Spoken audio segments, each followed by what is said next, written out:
Well, good evening, everybody. Welcome.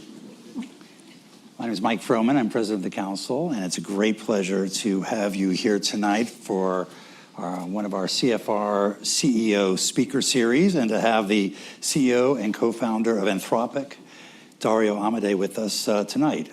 Dario was vice president of research at OpenAI, where he helped develop GPT-2 and 3. And before joining OpenAI, he worked at Google Brain as a senior research scientist. I'm going to talk with Dario for about 30 minutes. Then we'll open it up to questions from people here in the hall. We have about 150 people here. We have about 350 online. And so we'll try and get some of their questions in as well. Welcome. Thank you for having me. So you left OpenAI to start Anthropic, a mission-first public benefit corporation. Why leave? What are Anthropic's core values? And how do they manifest themselves in your work? And let me just say, a cynic would say, well, this mission first, this is all marketing. You know, how can you give us some specific examples of how your product and strategy reflect your mission? So yeah, if I were to just back up and kind of set the context, we left at the end of 2020. I think in 2019 and 2020, something was happening which I think myself and a group within OpenAI, which eventually became my co-founders at Anthropic, were, I think, among the first to recognize. They're called kind of, scaling laws or the scaling hypothesis today. And the basic hypothesis is simple. It says that, and it's really remarkable thing, and I can't overemphasize how unlikely it seemed at the time. If you take more computation and more data to train AI systems with relatively simple algorithms, they get better at all kinds of cognitive tasks across the board. And we were measuring these trends back when models cost $1,000 or $10,000 to train. So that's a kind of an academic grant budget level. And we forecast that these trends would continue even when models cost $100 million, $1 billion, $10 billion to train, which now we're getting to. And indeed, that if the quality of the models and their level of intelligence continued, they would have huge implications for the economy. It was even the first time we realized that they would likely have very serious national security implications. We generally felt that the leadership at OpenAI was on board with this general scaling hypothesis, although many people inside and outside were not. But the second realization we had was that if the technology was going to have this level of significance, we really needed to do a good job of building it. We really needed to get it right. In particular, on one hand, these models are very unpredictable. They're inherently statistical systems. One thing I often say is we grow them more than we build them. They're like a child's brain developing, so controlling them, making them reliable is very difficult. The process of training them is not straightforward. So just from a system safety perspective, making these things predictable and safe is very important. And then, of course, there's the use of them by people, the use of them by nation states, the effect that they have when companies deploy them. And so we really felt like we needed to build this technology in absolutely the right way. OpenAI, a bit as you've alluded to, was founded with some claims about that they would do exactly this. But for a number of reasons, which I won't get into in detail, we didn't feel that the leadership there was taking these things seriously. And so we decided to go off and do this on our own. And the last 4 years have actually been a kind of, almost a side-by-side experiment of, what happens when you try and do things one way and what happens when you try and do things the other way, and how it has played out. So I'll give a few examples of how, we've really, I think, displayed a commitment to these ideas. One is we invested very early in the science of what is called mechanistic interpretability, which is looking inside the AI models and trying to understand exactly why they do what they do. One of our 7 co-founders, Chris Olah, is the founder of the field of mechanistic interpretability. This had no commercial value, or at least no commercial value for the first 4 years that we worked on it. It's just starting to be a little bit in the distance, but nevertheless we had a team working on this the whole time in the presence of fierce commercial competition, because we believe that understanding what is going on inside these models is a public good that benefits everyone, and we published all of our work on it so others could benefit from it as well. I think another example is we came up with this idea of constitutional AI, which is training AI systems to follow a set of principles. Instead of training them from data or from mass data or human feedback, this allows you to get up, say, in front of Congress and say these are the principles according to which we trained our model. When we first came to when we had our first product, our first version of Claude, which is our model, we actually delayed the release of that model roughly 6 months because this was such a new technology that we weren't sure of the safety properties. We weren't sure we wanted to be the ones to kind of kick off a race. This was just before ChatGPT. So we arguably had the opportunity to seize the ChatGPT moment. And we chose to release a little later, which I think had real commercial consequences, but set the culture of the company. A final example I would give is we were the first to have something called a responsible scaling policy.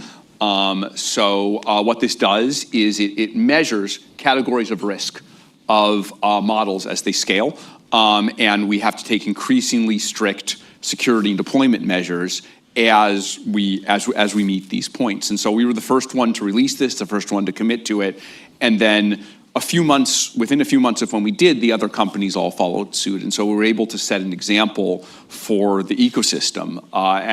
When I look at what the other companies have done, we've often led the way on these issues and often caused the other companies to follow us. Not always. Sometimes they do something great and we follow them. But I think there's been a good history of us sticking to our commitments, and I would contrast that with what we've seen from some of the other companies in their behavior. We now have several years of history, and so far, fingers crossed, I think our commitments have held up pretty well. I want to talk about both the risks and the opportunities that you've cited around AI. Since you mentioned the responsible scaling issue, let's go back to that. We're at level 2 now. Yeah. So and at what level is it existential? How will we know when we hit level 3? And if you hit level 3, can you go backwards, or does it only get worse? Yeah. So the way our responsible scaling policy is set up is we basically said, and the analogy was to biosafety level. So, the biosafety level system is like, these are how dangerous various pathogens are.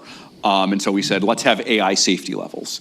And so AI safety level 2 is a level we're currently at, and that's systems that are powerful, but the risks they pose are comparable to the risks that other kinds of technology pose.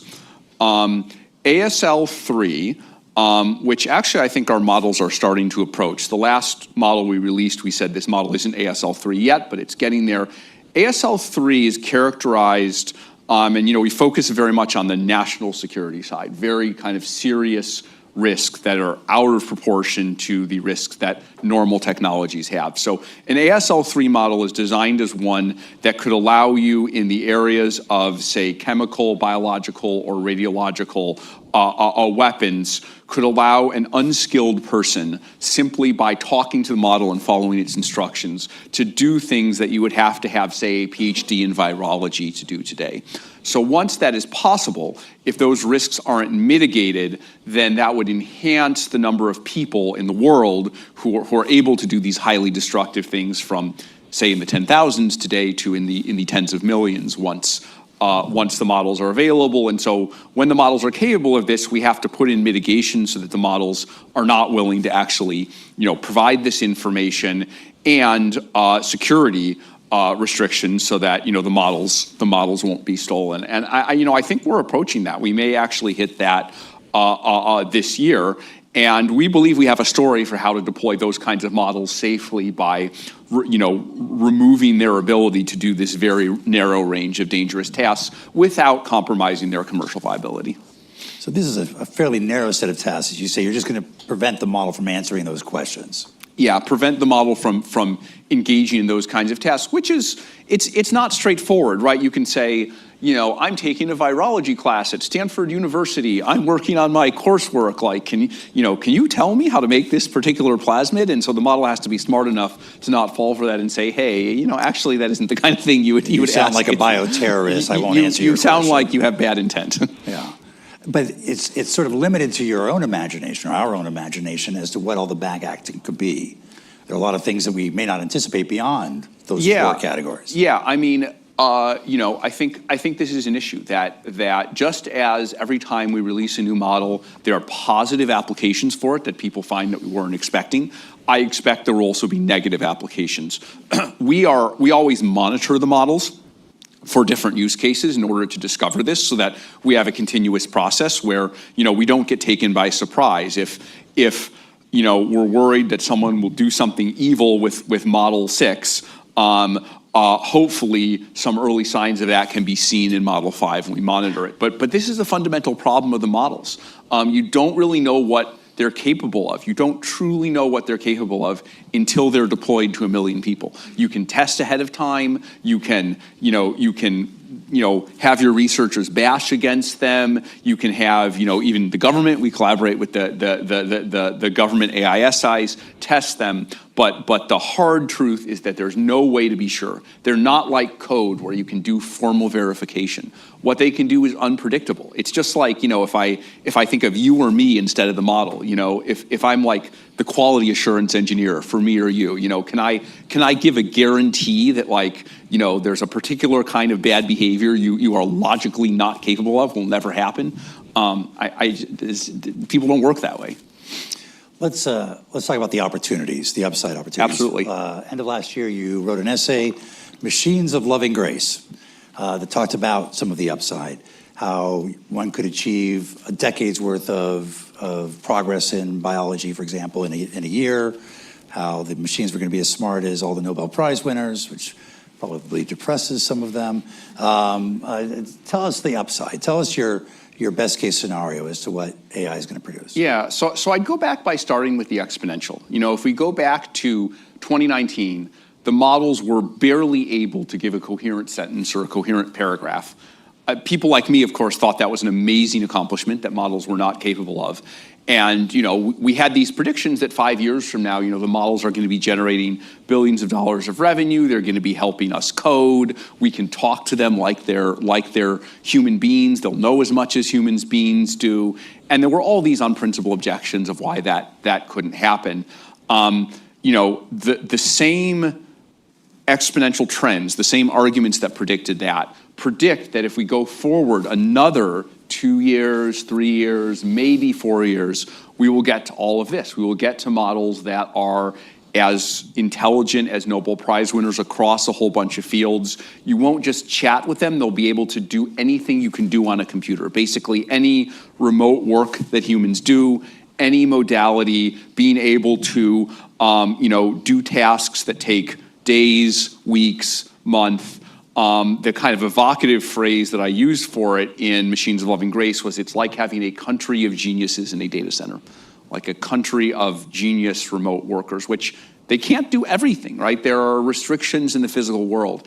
And I think this still sounds crazy to many people. But look back on previous exponential trends. Look at the early days of the internet and how wild the predictions seemed and what actually came to pass. I'm not sure of this. I would say I'm maybe 70 or 80% confidence. It could very well be that the technology stops where it is or stops in a few months, and the essays that I've written and things I've said in events like this, people spend the next 10 years laughing at me, but that would not be my bet. Let's just build on that one, because on the issue of jobs and the impact that AI is likely to have employment, there's a pretty big debate. Where are you on the spectrum? Well, before I get there, how long will it take for AI, let's say, to replace the head of a think tank? I'm asking for a friend. Actually, we won't get to that one. Where are you on the spectrum of everyone's going to be able to do some really cool things, and they're going to be able to do so many more things than they're able to do now, versus everyone's going to be sitting on their sofa collecting UBI? Yeah, so I think it's going to be a really complicated mix of those two things that also depends on the policy choices You can also that we answer make. the think tank question if you like. But, Yeah. So I mean, I guess I didn't. I kind of, ended my answer to the last question without saying all the great things that'll happen. So honestly, the thing that makes me most optimistic before I get to jobs is things in the biological sciences, biology, health, neuroscience. I think if we look at what's happened in biology in the last 100 years, what we've solved are simple diseases. Solving viral and bacterial diseases is actually relatively easy because it's the equivalent of repelling a foreign invader in your body. Dealing with things like cancer, Alzheimer's, schizophrenia, major depression, these are system-level diseases. If we can solve these with AI at a baseline, regardless of kind of the job situation, we will have a much better world. And I think we will even, if we get to the mental illness side of it, have a world where it is at least easier for people to find meaning. So I'm very optimistic about that. But now getting to kind of the job side of this, I do have a fair amount of concern about this. On one hand, I think comparative advantage is a very powerful tool. If I look at coding, programming, which is one area where AI is making the most progress, what we are finding is we are not far from a world, I think we'll be there in 3 to 6 months, where AI is writing 90% of the code. And then in 12 months, we may be in a world where AI is writing essentially all of the code. But the programmer still needs to specify, what are the conditions of what you're doing? What is the overall app you're trying to make? What's the overall design decision? How do we collaborate with other code that's been written? How do we have some common sense on whether this is a secure design or an insecure design? So as long as there are these small pieces that a human programmer needs to do that the AI isn't good at, I think human productivity will actually be enhanced. But on the other hand, I think that eventually all those little islands will get picked off by AI systems. And then we will eventually reach the point where the AIs can do everything that humans can. And I think that will happen in every industry. I think it's actually better that it happens to all of us than that it happens, that it kind of picks people randomly. I actually think the most societally divisive outcome is if randomly 50% of the jobs are suddenly done by AI, because what that means, the societal message is we're randomly picking half of people and saying, you are useless, you are devalued, you are unnecessary. And instead we're going to say you're all useless. Well, we're all going to have that conversation, right? Like we're going to have to look at what is technologically possible and say, we need to think about usefulness and uselessness in a different way than we have before, right? Our current way of thinking has not been tenable. I don't know what the solution is, but it's got to be different than we're all useless, right? We're all useless is a nihilistic answer. We're not going to get anywhere with that answer. We're going to have to come up with something else. That's not a very optimistic picture. Is what it is. I would actually challenge that. Okay. I think about a lot of the things that I do. I spend a lot of time, for example, swimming. I spend time playing video games. I look at like human chess champions. You might think when Deep Blue beat Kasparov, and that was almost 30 years ago, that after that it would be like chess would be seen as a pointless activity. But exactly the opposite has happened. Human chess champions like Magnus Carlsen are celebrities. I think he's even like a fashion model. Like he's like this kind of hero. So I think there's something there where we can build a world where human life is meaningful, and humans, perhaps with the help of AIs, perhaps working with AIs, build really great things. So I'm actually not that pessimistic. But if we handle it wrongly, I think there's maybe not that much room for error. A couple months ago, we had DeepSeek being released. In this town, there was a fair degree of panic, I would say, around that. People talked about it as a Sputnik moment. Was it a Sputnik moment? And what does it teach us about whether those scaling rules that you laid out, about needing more compute, more data, better algorithms, whether those rules still apply or whether there are some shortcuts? Yeah, so DeepSeek, I think, actually was, rather than refuting the scaling laws, I think DeepSeek was actually an example of the scaling laws. So two dynamics, I had a post about this, but two dynamics are going on at the same time. One is that the cost of producing a given level of model intelligence is falling, roughly by about 4x a year. This is because we are getting better and better at kind of algorithmically producing the same results with less cost. In other words, we're shifting the curve. You can get for a year later, you can get as good a model as you could get a year ago spending 4x. You can get a 4x better model by spending the same amount. But what that means economically is that whatever economic value the model of a given intelligence has, the fact that you can make it for 4x cheaper means we make a lot more of it. And in fact provides additional incentive to spend more money to produce smarter models which have higher economic value. And so even as the cost of producing a given level of intelligence has gone down, the amount we're willing to spend has gone up. In fact, has gone up fast, something like 10x a year, despite that 4x a year increase, right? That's been eaten up and more by just society. The economy wants more intelligence. It wants more intelligent models. So that is kind of the backdrop for DeepSeek. And DeepSeek was literally just another data point on the cost reduction curve. It was nothing unusual. It wasn't like these US companies are spending billions and DeepSeek did it for a few million. The costs were not out of line. They spent, yes, a few million on the model. So what US companies spend is not out of line with that. They, like us, spent billions on all of the R&D and effort around the model. If you look at how many chips they have, it's roughly on par. Now, I do think it's concerning because up until recently, there were only 3, 4, maybe 5 companies that were part of this curve that could produce frontier models, and they were all in the US. DeepSeek is the first time, the thing that really is notable, it is the first time a company in China has been able to go toe-to-toe and produce the same kind of engineering innovations as companies like Anthropic or OpenAI or Google. That is actually very significant, and that actually worries me. Now, some argue that the emergence of DeepSeek means that export controls don't work, can't work, we should stop trying to control the export of our most advanced chips. Others say it means we should double down on export controls. Where do you stand on that? Yeah, so I think it's an implication of the framework I just gave that the export controls are actually quite essential.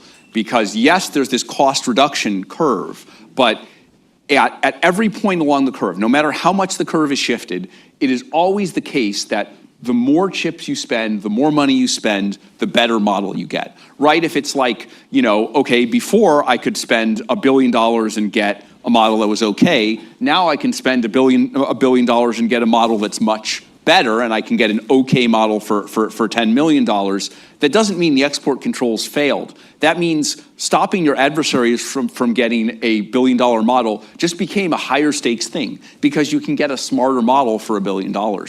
And yes, DeepSeek was, they had relatively small amount of compute consisting of chips that went around the export controls, some chips that were smuggled. But I think we're heading for a world where we, OpenAI, Google, are building billions, maybe even tens of millions of chips costing tens of billions of dollars or more. It's very hard for that to be smuggled. If we put in place export controls, we actually may be able to stop that from happening in China. Whereas if we don't, I think they may be at parity with us. And so, I was a big supporter of the diffusion rule. I've been a big supporter of export controls for several years, even before DeepSeek came out, because we saw this dynamic coming. And so I think it's actually one of the most essential things across, not just AI, across all fields, for the United States national security for us to prevent China from getting millions of these very powerful chips. The diffusion rule, as I understand it, divided the world. This is a Biden administration EO that divided the world into three camps and as to who could get access to what in terms of chips from us. Some worry that the countries that are not in the top tier are just going to be served by China, and that China is going to end up running the AI infrastructure for the vast majority of the world. Yeah, Concern to you? My understanding of the diffusion rule, and my understanding is the new administration is looking at it, but there are many parts that they're sympathetic to. The way it actually sets things up is these tier 2 countries. So tier 1 countries are like the majority of the developed world, But not all. Not all. Tier 3 is restricted countries like China or Russia. Tier 2 are countries in the middle. Actually, you can have a very large number of chips in those countries if the companies hosting them are able to provide security affidavits and guarantees, which basically say we are not a front company for China. We are not, shipping the compute or what is done with the compute to China. And so there really is an opportunity to build a lot of U.S. chips, a lot of U.S. infrastructure in these countries as long as they comply with the security restrictions. I think the second piece of it is, yes, in theory, companies could switch to using Chinese chips, but Chinese chips are actually quite inferior. NVIDIA is way ahead of Huawei, which is the main producer of which is the main producer of chips for China, something like 4 years ahead. I think that gap is going to close eventually over the course of, 10 or 20 years.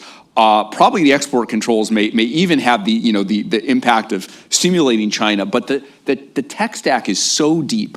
And I think the next 10 years, during which we will stay strongly ahead in hardware, are actually the critical period for establishing dominance in this technology, which I would argue whoever establishes dominance in this technology will have military and economic dominance everywhere. The last administration launched a dialogue with China about AI. What are the prospects for such a dialogue? Where could we possibly agree with China? And do they care about responsible scaling? Yeah, so I would describe myself, and of course I wasn't part of any of these conversations, but I heard a little about them. I would describe myself as supportive of this dialogue, but not especially optimistic that it will work. So the technology has so much economic and military potential that between companies in the U.S. or our democratic allies, you can imagine passing laws that create some restraint. When it's just like two sides are racing to build this technology that has so much economic and military value, perhaps more than everything else put together, it's hard to imagine them slowing down significantly.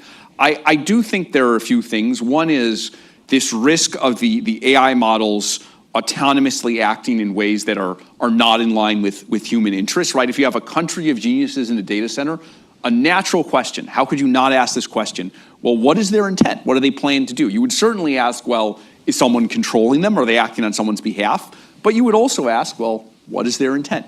And because we grow these systems, we don't train them, I don't think it's safe to assume they'll do exactly what their human designers or users want them to do. So I think there's real risk of that. I think it could be a threat to kind of all of humanity, and like issues of nuclear safety or nuclear proliferation. There's probably some opportunity to take limited measures to help address that risk. So I'm relatively optimistic that maybe something narrow could be done. The stronger the evidence is of that coming, right now that's a kind of speculative thing, but if strong evidence came that this was imminent, then maybe more collaboration with China would be possible. So I'm hopeful that we can try and do something in this space, but I don't think we're going to change the dynamic of national competition between the two. Last question before we open it up. You've recently presented to, I guess, OSTP, an action plan, a proposed action plan for the new administration, what they should do in this area. What are the main elements of that plan? Yeah, so I think there's three elements around kind of security and national security, and three elements around opportunity. So the first one is what we've been talking about, like making sure we keep these export controls in place. Like I honestly believe this is across all areas, not just AI, the most important policy for the national security of the United States.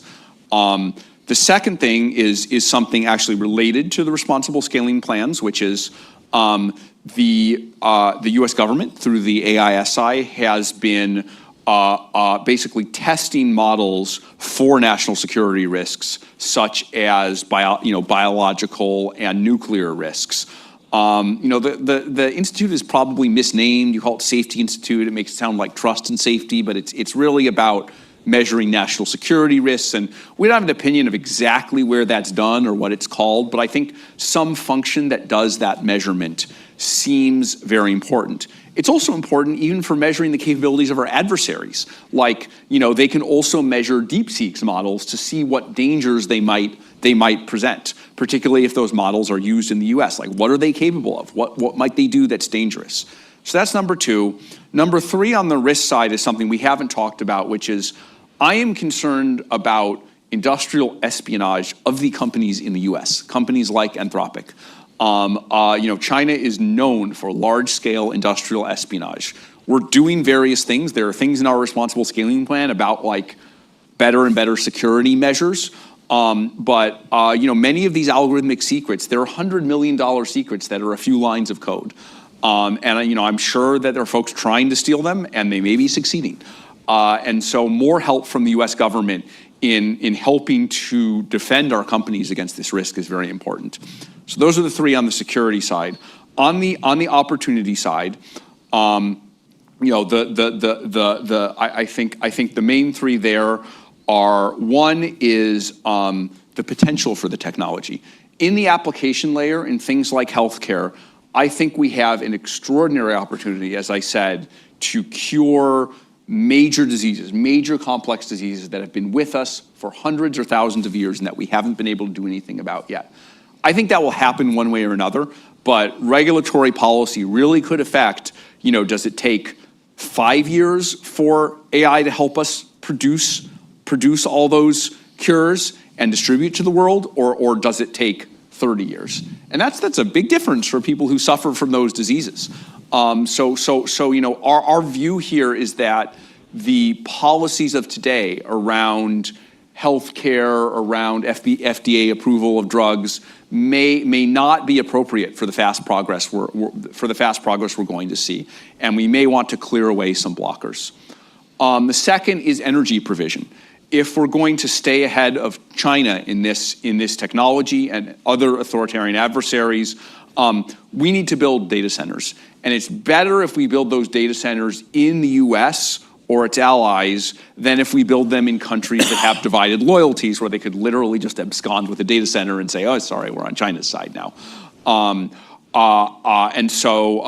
of this was done during the latter days of the Biden admin, and I think it's a bipartisan thing. I think that the Trump admin, this is one area of agreement. There's interest in provisioning a lot more energy. We probably need, across the industry, maybe 50 gigawatts of additional energy by 2027 to fully power, AI that has all the properties we've been talking about. 50 gigawatts, for those who don't know, is about how much energy was added in aggregate to the U.S. grid in 2024. So by that year, we need as much as, half as much as being added in the next 2 years. So it's really going to take a lot. And then the final thing is the economic side of things. As we talked about, I think the worries on the economic side are just as existential as the worries on the national security side. In the short run, we're going to need to manage the disruption, even as the pie gets much larger. In the long run, as I've said, we're going to need to think about a world where AI, and I don't want to lie about this, where I really think where this is going is that AI is going to be better than almost all humans at almost all things. We have to reckon with that world as soon as possible. For now, I think we just need to, the best thing we can do is measure to understand what's going on. We released this thing called the Anthropic Economic Index that, in a privacy-preserving way, looks through, and summarizes our usage to understand, in what fields are people using it? Is it augmentative? Is it replacing? But in the long run, we're really going to have, this is going to implicate questions about tax policy and the distribution of wealth, right? There's this, there's this kind of alluring world where if the pie grows enough, there could be the resources to do a lot about this. Like let's say, and this will sound crazy to this audience, but let's say AI causes the economic growth rate to be 10% a year. Then suddenly the tax base is growing so much that like you can erase the deficit and maybe have all this left over to manage the probably enormous disruption that comes from the technology. So that will sound like crazy town, but like I just invite you to consider the hypothetical and start considering the possibility of crazy things like that now. Crazy town. You heard it here first. Okay, let's open it up to questions. Yes, right here in front. Thanks, Dario. This has been a really fascinating conversation. Should I stand? You just stand. Okay, I will stand. Get my steps in. And just say who you are. I'm Adam Buncadecco. So I enjoyed reading Machines, your essay last year, and then hearing you on Hard Fork on the Times, but also hearing this. And so the question I have for you is, you sort of outlined sort of the political and economic sort of implications, but I'm curious to get a sense of like, how have you thought about the social and moral sort of kind of considerations that are going to effectively come, especially because I think most of the general public sort of sees some of the chatbots, sees some of this and says, oh, it's an improved Google search, but doesn't really think about sort of the downstream effects of the disruption in the labor market and the like. And so I'm curious to get a sense of how do you sort of think about that in tension with sort of building a company, trying to build a commercial product? Yeah. So first of all, I mean, I think this stuff is super important, and perhaps the thing that's disturbing me the most right now is the lack of awareness of the scope of what the technology is likely to bring. I mean, I could just be wrong. I'm saying a bunch of crazy stuff, like the answer could just be the general public is right, and like I'm wrong. I'm high in my own supply. I acknowledge that is possible. But let's say it's not the case. What I'm seeing is there are these concentric circles of people realizing how big the technology could be. There's probably maybe a few million people very concentrated in Silicon Valley, but a few people high in the policy world who also hold these beliefs. Again, we don't know yet whether they are right or wrong. But if we are right, the whole population, again, thinks of this stuff as chatbots. If we say this is dangerous, if we say this could replace all human work, it sounds crazy because what they're looking at is something that in some cases seems pretty frivolous. But they don't know what's about to hit them. And so I think that actually keeps me up at night a lot and is why I'm kind of trying to spread the message to more people. So I think awareness is step one. I think these questions around human labor and human work in a world where it is technologically possible to replicate the effects of the human mind, I think these are very deep questions. I don't feel like I have the answer to them. I feel like, as you said, these are kind of moral questions, almost like questions about purpose. You could even say spiritual questions, right? And so we are all going to have to answer these questions together. I mean, I'll give you kind of the embryo of an answer I have, which is that somehow the idea of humans' self-worth, the tying of that to the ability to create economic value. There are aspects of that that are deeply embedded in our psychology, but there are aspects to that are cultural. There's a lot of things about that work well. It's created a modern participatory economy, but technology, as it often does, may kind of lay bare that illusion. It may be another moment like, the moment we realize that the Earth rotates around the sun instead of the sun rotating around the Earth, or there were many solar systems, or organic material is not made up of different molecules than inorganic material. So we just may have one of those moments, and there may be a reckoning. And again, my answer is, I am struck by how meaningful activities can be, even when they are not generating economic value. I am struck by how much I can enjoy things that I am not the best in the world at. If the requirement is you have to be the best in the world at something in order for it to be somehow spiritually meaningful for you, I feel like you've taken a wrong turn. Like I feel like there's something wrong embedded in that assumption. And I say that as someone who spends a lot of time trying to be the best in the world at something I think is really important. But somehow our source of meaning is going to have to be something other than that. Yes, Cam.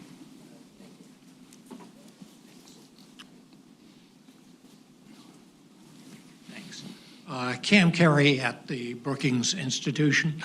One of the things that leapt out at me from the UK AI safety report is the possibility that come 2030 or so, that scaling up may run out of data. How do you then scale? How do you make the models smarter? And what are the limitations of that data? I mean, there's a tremendous amount of text, video information that's digitized, a tremendous amount that resides in our minds and in the universe that is not. Yeah, How do you deal so with that? a couple answers on this. One is that in the last 6 months, there have been some innovations, actually not developed by us. First came from OpenAI, actually, but others that we have made that obviate the need for as much data as we need before. These are the so-called reasoning models, where they have thoughts. They start to think through the answers to complex questions, and then they train on kind of their own thoughts. You can think about how humans do this, where sometimes I can learn things by, I'll make a plan in my head, and then I'll think about it again, and I'll say, oh, actually, on second thought, that doesn't really make much sense. Like, what are you thinking, right?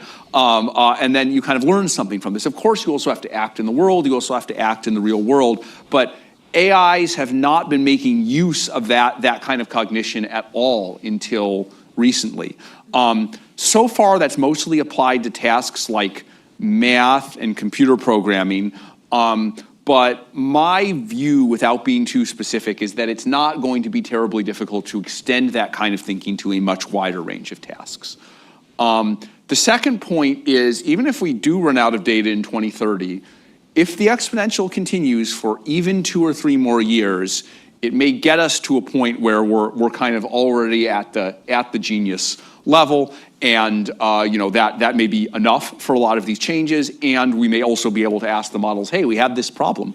Human scientists weren't able to solve it. Can you help us solve this problem?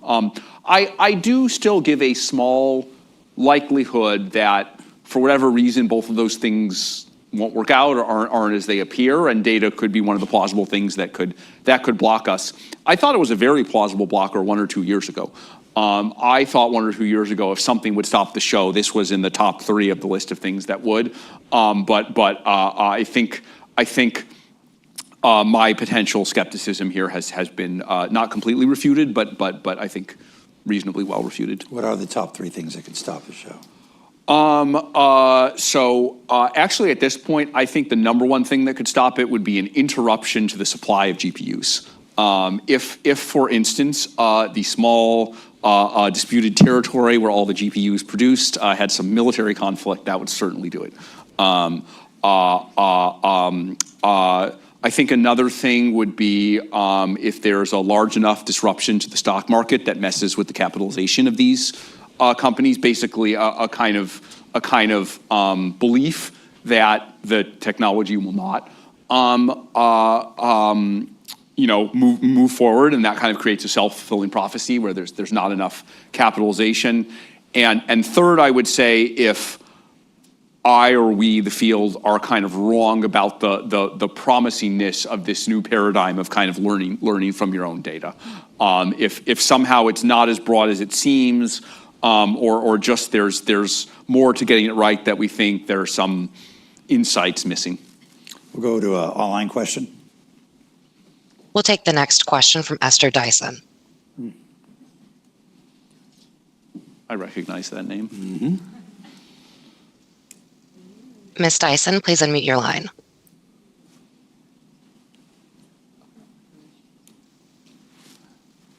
Thank you. Apologies. Esther Dyson, writing a book called Term Limits on term limits for people and for AIs and so forth. I have a question about this whole existential risk thing. It seems to me that the bigger risks, honestly, are humans, who are even more unexplainable than AIs, but humans and their business models using AIs.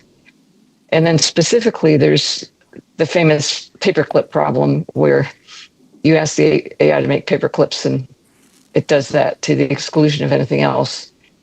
And this is slightly metaphorical, but the world seems to be going mad for data centers.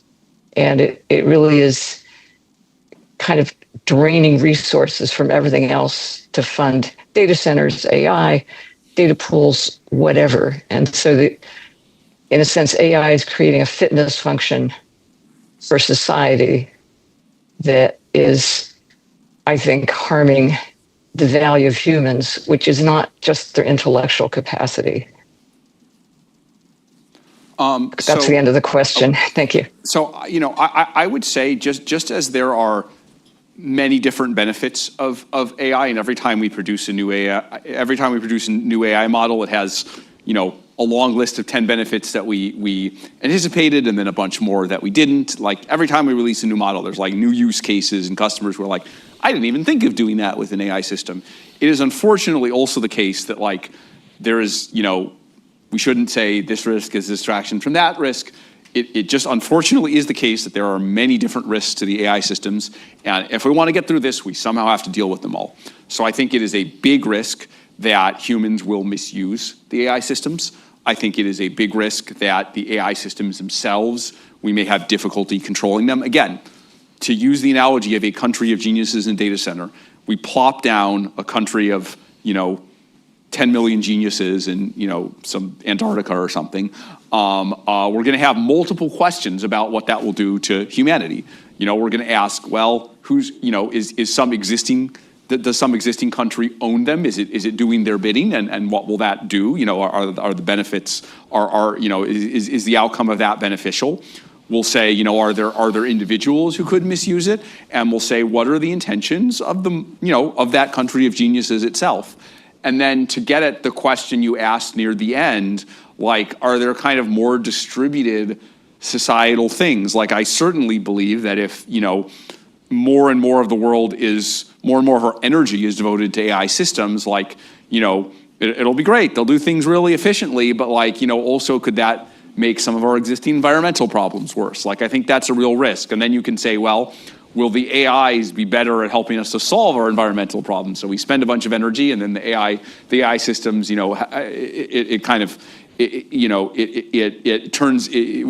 end up better than we started if we're able to solve it. So I'm optimistic that will be the case, but that's like another risk. Like, a number of things have to be true for it to turn out that way. So I just think we're at a time of great change, and therefore, we have to make extraordinarily wise choices to get through it. I mean, I recognize the name of the person asking the question, and I might get this wrong, but I think it was your father who said. I listened to a video of him because I was a physicist, and I listened to a video of him where he said we have all these problems today, and we it seems like we can't solve them, but I remember in my day, it really seemed like we had all these severe problem, thinking of just World War II or the Cold War or nuclear annihilation, and somehow we made it through. So it doesn't mean we will again, but. Yes, the woman in the back. There we are. Hi, my name is Carmen Dominguez. I'm an AI specialist with a background in development implementation, and more recently focusing a bit more on the policy side. I hear you loudly clear on the lack of awareness generally of what is AI and what is not AI and what it can and cannot do. But but I'm going to skip over that. I do some science communication around that too.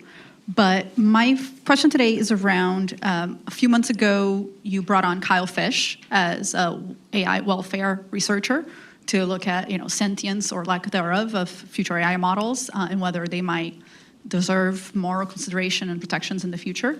If you could talk a bit about that reasoning for that, and if you have an equivalent human welfare research team going. Thanks. Yeah, so this is another one of those topics that's going to make me sound completely insane. It is actually my view that if we build these systems and they differ in many details from the way the human brain is built, but the count of neurons, the count of connections is strikingly similar. Some of the concepts are strikingly similar. I have a functionalist view of moral welfare of the nature of experience, perhaps even of consciousness. And so I think we should at least consider the question of if we are building these systems and they do all kinds of things like humans as well as humans and seem to have a lot of the same cognitive capacities, if it quacks like a duck and it walks like a duck, maybe it's a duck. And we should really think about, do these things have real experience that's meaningful in some way? If we're deploying millions of them and we're not thinking about the experience that they have, and they may not have any, it is a very hard question to answer. It's something we should think about very seriously. And this isn't just a philosophical question. I was surprised to learn there are surprisingly practical things you can do. Something we're thinking about starting to deploy is, when we deploy our models in their deployment environments, just giving the model a button that says, "I quit this job," that the model can press, right? It's just some kind of very basic, preference framework where you say, if hypothesizing the model did have experience and that it hated the job enough, giving it the ability to press the button, "I quit this job." If you find the model's pressing this button a lot for things that are really unpleasant, maybe you should pay some. It doesn't mean you're convinced, but maybe you should pay some attention to it. Sounds crazy, I know. It's probably the craziest thing I've said so far. Way in the back there. Trooper. Yeah. Hi, Trooper Sanders. You talked about the excitement of AI and medical science, biology, chemistry, et cetera. I was wondering if you could say, is there any excitement around the social sciences? So, most of healthcare is done outside of the pill box and the exam room. Public health involves a number of other areas. Can you say anything about that side of things? Yeah, if I think about epidemiology, when I was in grad school, there was a project being done by the Gates Foundation to use kind of, mathematical and computational methods around epidemiology. I think they were, planning to use it to help eradicate malaria, polio, other areas. The quantity of data that we get and the ability to pull all the pieces together and understand what's going on in an epidemic, I bet that could benefit hugely from AI. The clinical trial process. We've already seen things like this. So actually, this is something Anthropic has done with Novo Nordisk, the maker of Ozempic and other drugs. At the end of a clinical trial, you have to write a clinical study report. It summarizes adverse incidents, does all the statistical analysis to present to the FDA or other regulatory agencies for whether to approve the drug. Typically, this takes about 10 weeks. They've started using our model for this, and the model takes about 10 minutes to write the clinical study report, and humans take about 3 days to check it. And the quality, at least as we've seen it in early studies, that doesn't determine everything, has been deemed to be comparable to what humans are able to do with the 10-week process. So we need to do clinical trials. There's a lot of social science problems around that. There's a lot of regulatory problems. I write about that in a bit in the essay, that I think those things are gonna be the thing that limit the rate of progress. But even within things like clinical trials, I think the AI systems will be able to help a lot in, if not dissolving those questions, at least radically simplifying them.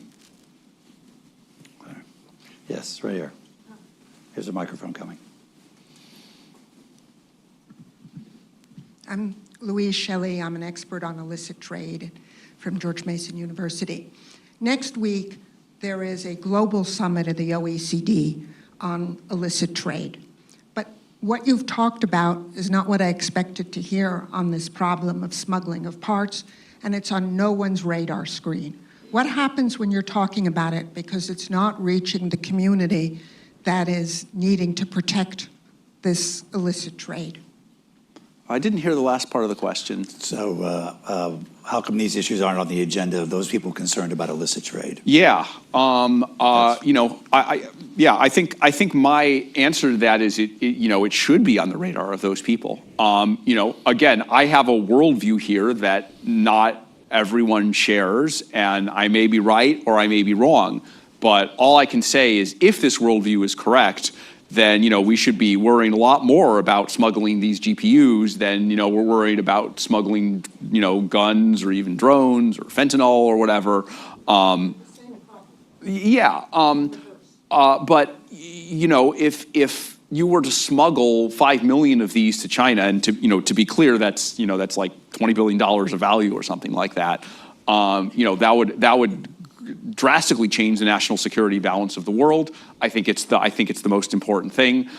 So again, this is the dilemma of, am I just crazy or does the world have a big awareness problem here? And if the world has a big awareness problem here, then a downstream consequence of that is we're focusing on all these other things. And because when you say illicit trade, there's certain things that people have been focusing on for a long time. This is a new thing, but that doesn't mean it's not the most important thing. So many good questions, I'm sure. This gentleman right here. Thank you. Alan Rawl, practicing lawyer, lecturer at Harvard Law School, and future useless person. So are we all. So I'd like to follow up on your various comments on national security. You mentioned the Artificial Intelligence Security Institute and its testing. The Biden executive order on AI had mandatory reporting of acquisition or development of super capable 10 to the 26 flop dual-use foundation models. But my question is, how do you engage? How does Anthropic, the AI community, the developers of these super capable models, how do they engage with, let's just say, the U.S. national security community, the intelligence community? And practically, what does that mean for the development of AI? And if you tell me you'd have to kill me, I don't need to know that badly. Yeah, so I think there are a few things here. One is typically, Anthropic in particular, although the other companies have started doing similar things, whenever we develop a new model, we have a team within Anthropic called the Frontier Red Team. Some of this is happening, testing with the AI Safety and Security Institutes, but we work in collaboration, we develop some stuff, they develop some stuff, but the general flow has been when we test the models for things like biological risk or cyber risk or chemical or radiological risk, we'll typically go to people in the national security community and say, hey, this is where the models are at in terms of these particular capabilities. You guys should know about this because you're the ones who are responsible for detecting the bad actors who would do this with the models. You know what they're capable of now. You might therefore have a sense of what the models can do that is additive or augmentative to their current capabilities, right? The part of it we miss is we're not counterterrorism experts. We're not experts on all the bad guys in the world and what their capabilities are and what large language models would add to the picture. And so we've had a very productive dialogue with them on these issues. The other topic on which we've talked to them about is the security of the companies themselves. This was one of the things in our kind of OSTP submission of making this more formal, making this something the U.S. government does as a matter of course. But if we're worried that we're going to be attacked digitally or via kind of human means, insider threat, then we'll often talk to the national security community about that. And I think the third kind of interaction is about the national security implications of the models, right? We've been these things that I'm saying publicly now. I've been saying them in some form to some people for quite a while. Then I think the fourth thing is there's an opportunity to apply the models to enhance our national security. This is something that I and Anthropic have been supportive of, although we want to make sure that there's the right guardrails, right? On one hand, I think, if we don't apply these technologies for our national security, we are going to be defenseless against our adversaries. On the other hand, I think everyone believes that there should be limits. I don't think there's anyone who thinks, we should hook up AI systems to nuclear weapons and let them fire nuclear weapons without humans being in the loop. That's the plot of Dr. Strangelove. That is literally the plot of Dr. Strangelove. So somewhere between there is some there's some ground, and we're kind of still working on defining that. It's one of the things where we hope to kind of be leaders in defining what the appropriate use of AI for national security is, but that's another area where we've had interaction with the national security community. Your comment a couple minutes ago about trying to understand the experience of the AI models has been sort of sinking in for me. So let me just conclude with one final question, which is, in the world that you envisage, what does it mean to be human? Yeah. I think my picture of it, the thing that seems most, maybe there may be two things that seem most human to me. The first thing that seems most human to me is, struggling through our relationships with other humans, our obligations to them, how we have to treat them, the difficulties we have in our relationships with other humans and how we overcome those difficulties. When I think of, both things that people are proud of doing and the biggest mistakes people have made, they almost always relate to that. And AI systems maybe can help us to do that better. But I think that will always be one of the quintessential challenges of being human. And I think maybe the second challenge is the ambition to do very difficult things, which again, I will repeat, I think will ultimately be unaffected by the existence of AI systems that are smarter than us and can do things that we cannot do. I again think of human chess champions are still celebrities. I can learn to swim or learn to play tennis, and the fact that I am not the world champion does not negate the meaning of those activities. And even things that I might do over 50 years, over 100 years, I want those things to retain their meaning and the ability of humans to strive towards these things, not to give up. I think those two things are maybe what I would identify. Please join me in thanking Dario Amadei for spending time with us.